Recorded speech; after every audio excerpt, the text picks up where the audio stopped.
fétichisme des couches. Le fétichisme des couches est une paraphilie dans laquelle un individu ressent un fort désir de porter des couches, souvent sans nécessité médicale. L'infantilisme est par ailleurs décrit comme un comportement de fuite devant les responsabilités d'adultes. Il existe une forme particulière d'infantilisme revendiquée et assumée par des personnes atteintes de pulsions fétichistes, les incitant à se travestir en bébé. Dans ce cas, l'infantilisme est une paraphilie qui se caractérise par un attrait, le plus souvent sexuel, pour les couches, vêtements et accessoires de bébé et par un besoin d'être traité comme un enfant en bas âge ou de se comporter comme un enfant qui régresse en simulant l'énurésie ou l'encoprésie. Certains font plus que simuler et urinent vraiment et ou excrètent dans leur couche, qui doit alors être changée pour une propre, après s'être fait poudrer les fesses avec de la poudre à bébé.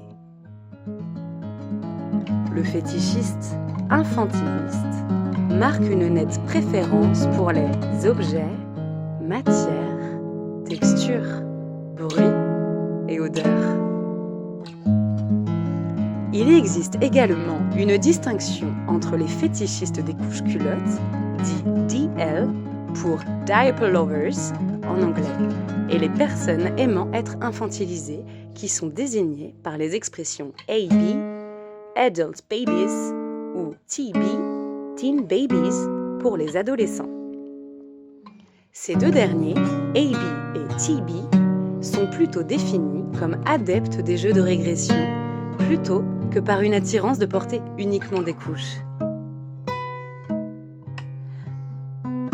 La concaténation de ces deux abréviations a donné naissance aux sigles ABDL et TBDL, communément utilisés pour désigner l'ensemble de cette communauté par tranche d'âge, adultes et adolescents distingués.